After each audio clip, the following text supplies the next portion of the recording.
America, and they will have gained every bit of this, and then they take your house and they turn around and rent it back to you so you will have something to stay in and live in, and now they will control you by renting your house back to you every month. They have everything to gain by what they're doing and nothing to lose, and every bit of it. I have been begging and pleading with people for the past 35 years to listen to me as the elite have been telling me this. I've been begging you to hear me that all of this is planned behind closed doors by the elite of the world. I remember Tennessee Ernie Ford sang a song, 16 tons. And in there, one of the phrases was, I owe my soul to the company store. Well, the world, not just America, the world is about to owe its soul to the ruling elite. Yes. And what do they have to lose? Nothing. What do they have to gain? Everything. So we're all going to be working for the government or the world. Well, who is the Federal Reserve? The Federal Reserve is not an agency of the government of the United States of America, yet it is the one who is bailed out by way off the Treasury because of the stupid politicians in Washington that didn't have sense enough, or should I say morals enough, to turn down the doles that they've been given. And all of a sudden we are ruled by the ruling elite through an agency that's not even an agency of the Federal. The Federal Reserve is no more an agency of the federal government than Federal Express. That's right. It's 12 international banking families. Yes. And what will the elite own? You asked me in the first DVD, how many of them are there? And I said approximately 12. And who will basically control everything when the smoke is cleared and it's all over with again? We're in trouble. We are, not just America. Not just, the states. Most of the 50 states of America are broke. Most of our big cities are broke. They're about to file bankruptcy. But this is not a city problem. This is not a state problem. This is not a national problem. This is an international financial meltdown. That's what you're really telling us. Who is the Federal Reserve? It's the elite. Who's going to own all this after it's all over? So you get your house. They get your house free of charge. They get your automobile. They have everything to gain. The elite will own it when it's all over with. Everything that is mortgaged, AIG, all of these corporations.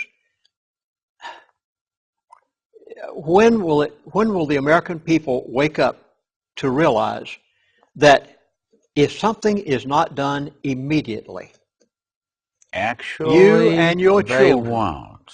You and your children are going to be slaves to the elite. That's right. And this is their goal in the new world order that was stated many years ago.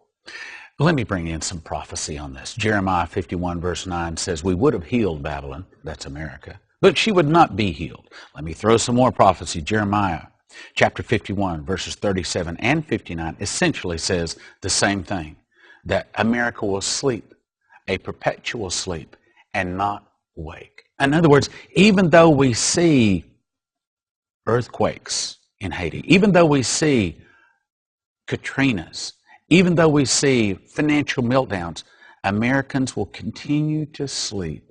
We will not see it. We will not wake up, and we will continue to go the way every other nation and empire in the past has gone that has turned from God.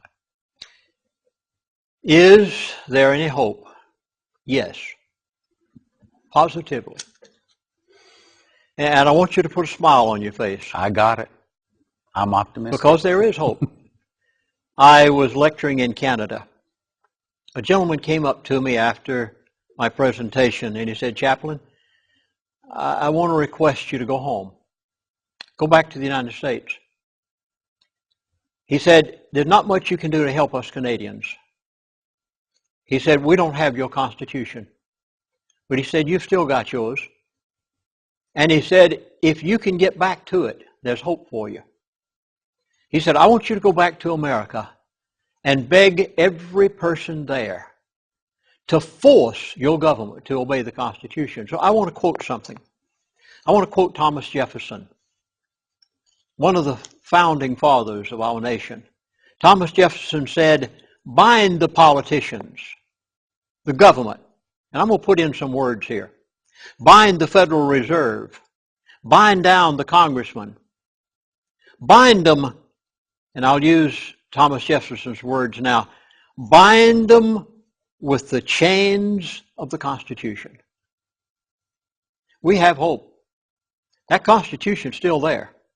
They haven't been able to burn it yet.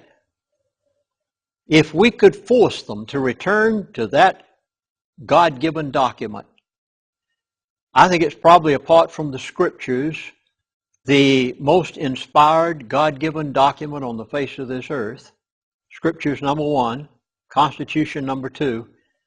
It gave man hope. And if we will go back to that great document, this thing can be turned around.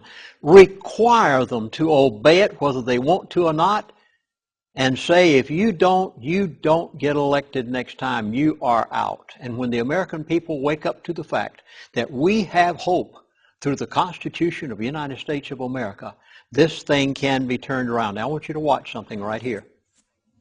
You are going to be amazed at this one. It's called hyperinflation.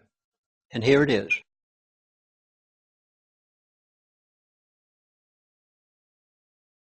Let me go to Mark Faber in Budapest. Mark, I heard you say that you now believe it is 100% guaranteed that we are going to have hyperinflation like Zimbabwe. Yes, that's correct. And if we destroy our currency, which is what the Obama plan might do, if we have hyperinflation, it's not going to matter how much money we have because we're not going to be able to buy anything with it. Well, Adrian, when you print gigantic amounts of money and you flood the world with money, throughout history, that has led to inflation. If you're worried about $4 a gallon of gasoline, you better worry about an $8 a gallon of gasoline. The problem is we have a printing press. We can pay our debts by printing money. People think that hyperinflation can't happen here. Well, you know, the laws of physics works everywhere. If you throw a ball up in the air in Zimbabwe, gravity's going to bring it back down. You can't print phantom money out of thin air based on nothing and producing practically nothing without causing the dollar to devalue dramatically. That's not deflation, that's temporary. Quantitative easing is inflation. But they're going to blow us all up. So my question to you is, will you tell the American people to whom you lent $2.2 trillion of their dollars, will you tell us who got that money and what the terms are of those agreements? No.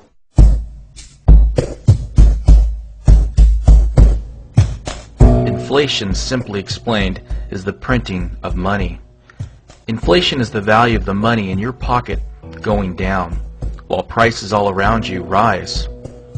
When gas prices rise, when your grocery bills go up, this is a symptom of inflation. The Federal Reserve is printing money out of thin air every day. If you have money in the bank, that money is decreasing in value. In other words, we should all be worried about inflation, because it affects the prices of everything you use on a daily basis. There have been good men warning us for years about inflation. Jim Rogers, Peter Schiff, Mark Faber, Ron Paul, and many others. They have spoken about the uncontrollable spending that will lead to the total collapse of the United States. And then there have been those in power who have ignored the warnings.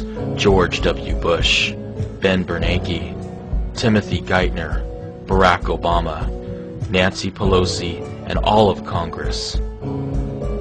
We will show you how these individuals, through stimulus plans, bailouts, low interest rates, and the ever-expanding balance sheet of the Federal Reserve, will lead to the destruction of the U.S. currency. We owe the world probably as much, if not more, than Germany owed, only we didn't incur this debt fighting a war. We incurred it remodeling our houses and buying cars and television sets and iPods and all these little gadgets that we didn't need, and now we owe the world trillions, and we're reaching for the printing press to pay it back. Never before in world history were people able to buy houses with no money down.